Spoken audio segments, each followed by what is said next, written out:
Hello, fellow humans, welcome to the nest and welcome to my first ever YouTube video. Today I'm making a silicone mold with an old cherub that I've had for years, silicone and clay. I got this cherub from Mount Mary, that's in Bandra, that is in Bombay, years ago, and it's been near my bed ever since. So the first thing I'm doing here is I'm covering this front side of the cherub that I've already made a mold of yesterday. Unfortunately, I didn't film it. So yeah, I'm just covering this part of the cherub with latex. So I'm just doing this to protect this area of the figurine from the clay and the polish that I'm going to be using after. So you'll understand once this video progresses. So if you're doing this, I would really recommend that you make sure that the entire surface is covered with latex really well. If you don't have latex, I got mine from Madras Bazaar online, but if you can't get it, I think any glue that dries clear and can be peeled off should work. I haven't tried it for this process, to be very honest, but I did try it in my other craft experiments and it did seem to work, so you could give it a try.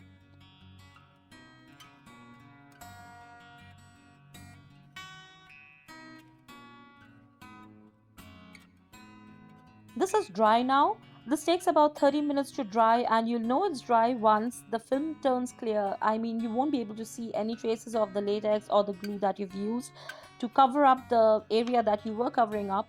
So it just means that it's all clear and you're ready to go. It's dry now. The plastic just had some liquid latex on it, so I just decided I'll fold it up and start. All right, so now this area is the area where the silicone is going to be poured on. This is kind of the base of my mold. So what I'm doing is, since I want a glossy finish to my mold, I am just coating this entire surface rather, with transparent nail polish. Who knew? Transparent nail paint, yes. So you can do this with resin and you can do this with resin polish. I'm just doing it with transparent nail polish because it's just easier for me to do, and I'm impatient. So, and this dries clear very fast. So I know that I won't be waiting for one entire day, 24 hours, for the resin to, I'm sorry, I got a message, for the resin to dry. So yes, I'm coating this really well with transparent nail paint. The brand doesn't matter. This is just to leave a gloss, and any brand will do the needful. They'll all serve the same purpose. They'll just dry quick and they'll leave a gloss. If you want a matte finish to your end product or the mold, what you need to do is just leave out this step. Also, if the object you're using has a glossy finish on its own, then you're going to get a glossy mold. Nevertheless, I mean, you're just going to get it. But if it's a matte thing and you don't want it to be glossy, then just leave out this process. I just changed my work surface to an old wooden sheet that I have because this can get messy now. So yeah, that's why.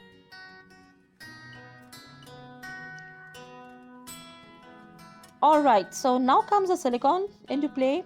This is part A and part B of the silicone that I also got from Madras Bazaar.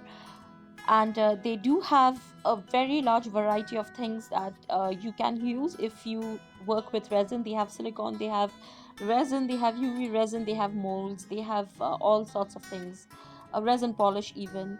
So yes, you can use them. You can just take a look at their site and see if you need something from them. So here I'm pouring out part A of the resin into a small paper cup. So what I'm doing here is I'm using two paper cups to work with, to mix and measure the silicone concoction. So I'm taking the part A and just pouring it into the big paper cup that I have here. And I'm doing this by side because I'm a bit of a perfectionist, so I just know when the level is all right. Also, I've learned from experience. I've wasted a lot of silicone trying to perfect this. People generally measure it out on weighing scales. I would recommend that if you have a weighing scale, if you don't want to invest in one, if you don't have one lying around, you can just go with a lid of something, or a spoon or something of that sort. Don't use a spoon for food after. I'm just letting you know. Also, what I do is I make sure that my mixing cups are always double layered, that's one inside another, because being paper cups, they get soggy. And with resin, especially, what happens is then they start leaking, and the mess is just another story. It's a horror story. And cleaning it up is, I don't want to talk about it. So, yeah. Also, the small paper cup I'm using just to kind of measure the silicone that I'm going to be putting in. So, do make sure that you're dripping out, scraping out everything out of your measuring cup, whatever you're using for it, because silicone is precious and you wouldn't want to waste it. While we go about doing this, oh, okay. So we just put in. So the thing is, I'm recording this after I took the video. So I'm kind of just going with the flow and talking as I see the video. All right, now comes the part B. This is approximately the same measurement as part A. So just remember that part A and part B need to be in equal quantities. Both the parts need to be in equal quantities. I'm just dumping the part B2 into the big mixing cup. I am so sorry, I'm fumbling through this. So I'm just dumping the part B2 into the big mixing cup where we already have the part A. And after this, we're just going to give it a really good mix.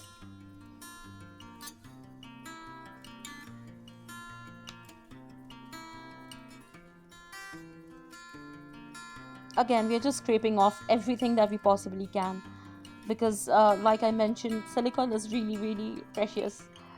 So I wouldn't want to waste any.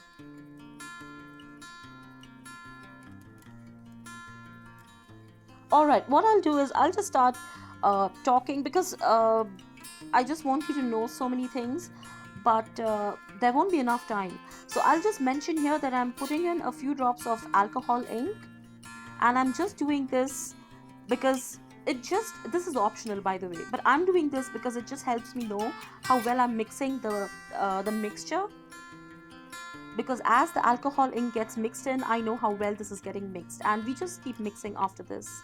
So I just wanted to let you know that I'm doing this with a whisking motion. I'm not doing it like you would stir resin. I'm not stirring it, I'm kind of whisking it. Don't be afraid if you see bubbles. It just means that your mixture was really mixed very well. You need to have bubbles actually. So like I mentioned before the start of the video, I had made a mold in this container yesterday, so I'm just scraping off all the leftover silicone that's there with the clay, and just kind of prepping up for the new the new mold.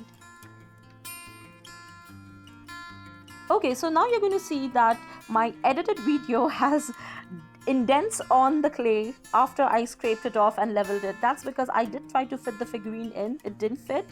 So I decided that I'm going to cover the layer that I want to be facing, towards the clay with clay, so I can just seal off the remaining parts, and it's going to give me an even surface to pour my silicone on. You'll understand as you see the video. So I'm just kind of covering out all the places that I don't want my silicone to be in. I don't want this to be a part of my new mold. So I'm covering it up with clay. Also, I have some clay sticking to the wings and stuff that the silicone is going to touch. So I just clean it up with a earbud. I'm sorry.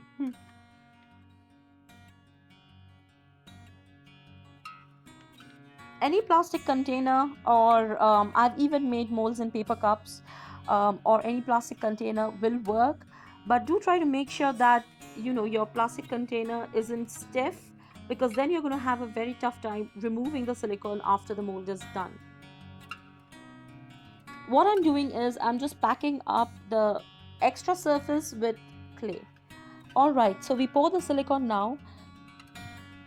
I would really suggest pouring the silicone on the object that you're using. Alright, so what happens is the bubbles, they rise to the top and they start popping on their own.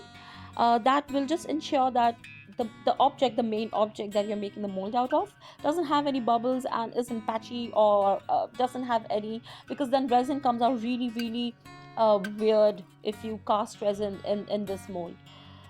So let it just flow from your object towards the rest of the container. That way your object remains bubble free.